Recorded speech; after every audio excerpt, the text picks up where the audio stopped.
¿Qué tal, Lucy? Buenas noches, ¿cómo andás? Muy bien. Bueno, Alejo, ¿cuál es el primer análisis que haces después de este resultado, donde además mucha gente se está preguntando a esta hora qué es lo que festeja el oficialismo después de perder 15 provincias, de perder 6 provincias en la elección de senadores? Están convocando a una reunión, es un festejo el día miércoles para celebrar este triunfo. ¿Qué lectura se está haciendo? Yo creo que más que festejar un triunfo, que la realidad es que no lo tuvo el gobierno nacional, sí creo que logró achicar la diferencia en muchos casos. En algunos distritos del conurbano bonaerense, de hecho, sí logró darlo vuelta, o el caso de la provincia de Chaco, por ejemplo, pero principalmente es esto, es el panorama digamos, que dieron las urnas en las primarias. No fue, digamos, lo peor o lo malo que lo podía llegar a imaginar el gobierno, y es eso, achicó sobre todo estos márgenes. Y bueno, bien como vos decías, ahora lo que hace es hacer una convocatoria a la oposición, marcar un poco la cancha, decir, bueno, entendimos el mensaje de las urnas, nos quedan 2 años de gobierno, que en realidad podemos decir que más que 2 años es un año y pico, porque ya 2023 va a arrancar naturalmente la campaña a las elecciones presidenciales y a las gobernaciones en todos los distritos del país, o en la gran mayoría, con lo cual es un año y un poco más, en realidad, lo que tiene el gobierno para, bueno, con acciones concretas y con este llamado a la oposición, tratar de, bueno, tener una mejor performance más adelante.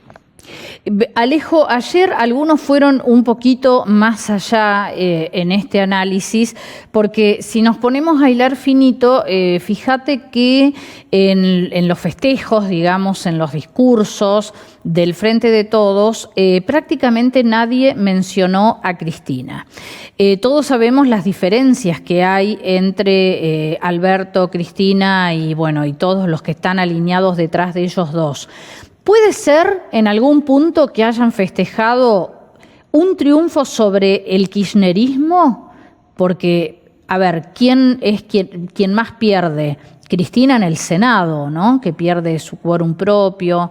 ¿Puede haber habido algo de eso en esto que está celebrando el Frente de Todos?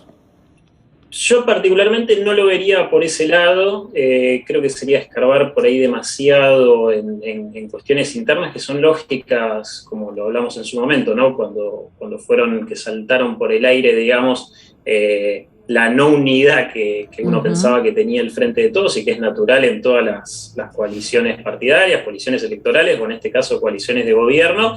Sí es cierto que pierde el quórum automático en el Senado, con lo cual el panorama está muy difícil en la Cámara Alta, y bastante complicado en la Cámara Baja, porque los números que tienen ahora de bancas, creo que hay 2 bancas de diferencia solamente con Juntos por el Cambio, y va a quedar, en lo que te digo, en el próximo periodo legislativo, y lo poco que haya del periodo legislativo de 2023, van a entrar a jugar mucho diputados que no responden directamente a estas 2 coaliciones principales. Bueno, y el caso más concreto es lo que se da, digamos, con quienes ganaron en la provincia de Neuquén y en la provincia de Río Negro, y algunos otros legisladores de otras provincias que, bueno, ahora empiezan a cotizar mucho más, van a empezar a cotizar mucho más a partir del 10 de diciembre. Absolutamente, tienen un rol estratégico allí, pero además hoy leía que hay varias provincias donde todavía se cuenta voto a voto,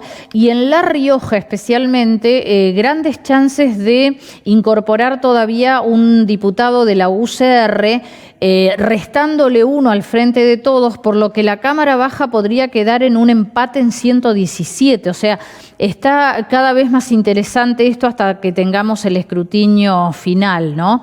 Y otro tema que te quiero consultar. De hecho, el presidente habla de una convocatoria para conseguir consensos, y Juntos por el Cambio de alguna manera ya le hizo saber que el diálogo político se tiene que dar en el Congreso. Esto también, ¿cómo se lee? Porque no están rechazando la convocatoria, sino que están direccionando dónde debatir. ¿Qué podemos decir de esto? Sí, es lógico y es entendible. De hecho, también, bueno, parte de esto, de esta convocatoria a la oposición, tiene que ver con lo que queda, digamos, que es mucho todavía, de lograr el acuerdo con el FMI, y justamente el gobierno lo que quiere es que eso pase a ser uno de los debates del periodo legislativo que viene. Y es lo que decía anteriormente, vamos a tener un periodo legislativo 2022 muy, muy jugoso. Bueno, vos me estás contando esto de La Rioja, que yo no lo había visto, debe ser la hora de estas últimas horas, sí, o estos últimos minutos. Y bueno, repito, van a empezar a cotizar de otra manera, y a pesar en el sentido político, los liderazgos de ciertas provincias, como es el caso de Neuquén y Río Negro.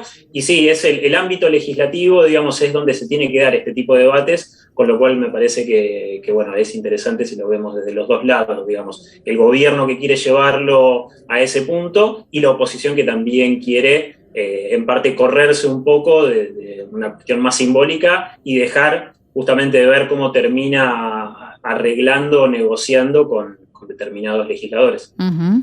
De todos modos, me parece que este primer día postelectoral no fue tan caótico como se podía llegar a pensar, teniendo en cuenta que hoy, por ejemplo, el dólar cerró casi a la misma cotización, incluso unos centavitos menos que la semana anterior, que el Banco Central tuvo que vender muchísimos millones menos para sostener la cotización.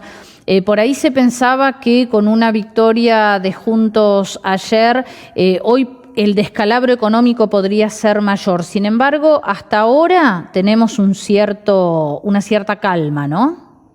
Sí, porque también los resultados no hubieron grandes sorpresas. Claro. Entonces, si hablamos del mercado como una entelequia que hace obviamente determinadas lecturas políticas, se esperaba que este sea el resultado, con lo cual no habría habido ningún motivo para, como decís vos, que existiera alguna disparada del dólar o que hubieran movimientos drásticos, por decirlo de alguna manera. Se sabía que podía llegar a pasar esto. Los datos son, salvo algunos casos, digamos, se mantuvo la tendencia que se marcó en las primarias, y el gobierno festeja esto, que pudo achicar bastante algunos márgenes. Exacto. En las generalidades, ¿no? Exacto, es lo que consideran un triunfo, haber casi empatado la provincia de Buenos Aires, que habían perdido por 4 puntos, haber recuperado Chaco, Santiago del Estero, bueno, provincias que no tienen todavía tanto peso como las grandes que perdieron, ¿no? Sí, pero bueno, una banca en nuestra provincia que por momentos se pensaba perdida también. Exactamente. Bueno, y para cerrar, Alejo, ¿qué lectura haces de lo ocurrido en Neuquén? Es interesante también, digamos, había una tendencia que ya estaba marcada. Por momentos se creía, o algunos números indicaban, que podía llegar a ser un 2-1 en realidad. Creo que, bueno, sí, quizás en lo local, obviamente, está festejando el Frente de Todos, porque, como te decía, era muy probable que perdiera esta banca. Bueno, logró recuperar estos votos, y que no sea, digamos, Carlos Eguía quien la ocupe, o que uno de los dos logre llegar a esa banca. Sí, lo que marca, bueno, que Rolando Figueroa haya obtenido esta banca se comienza a ver un nuevo liderazgo dentro del movimiento popular neuquino, y eso me parece que es interesante para tener en cuenta y para prestar atención también a cómo él va a estar jugando en lo que venimos diciendo anteriormente, en la nueva configuración que va a tener en la Cámara de Diputados. Creo que eso sí, obviamente, es para prestar atención, más allá de que falta para el año 2023, bueno, es un punto ahí a tener en cuenta y a estar observando. Sí, que además, bueno, ya lo ha dicho, que tiene intenciones de ir por la gobernación, así que veremos también cómo transcurre todo este proceso interno dentro del MPN, porque hay varios que tienen ganas de ser candidatos, ¿no? Es una reconfiguración de fuerzas. Sí, totalmente. Lo último, y no sé si tenés alguna lectura, pero te consulto, porque realmente se dio una sorpresa en la provincia, que fue la victoria de Libres del Sur en Rincón de los Sauces. Sí, no, ahí ya ese dato sí te lo voy a ver, porque no le estuve prestando pido disculpas a la gente de Libres del Sur, por ahí estuve prestando más atención estuve más atento a lo que podía llegar a pasar justamente con estas tres bancas que se podían llegar a ocupar, y no me detuve en este caso en los distritos, digamos, en las ciudades más chicas de la provincia. Perfecto. Ahí te la debo.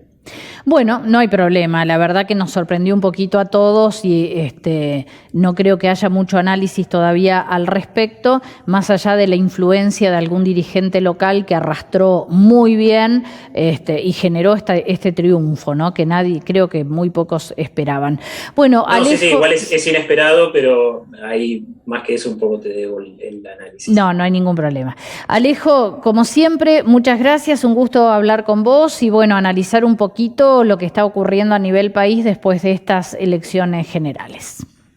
A vos, gracias por el contacto. Gracias.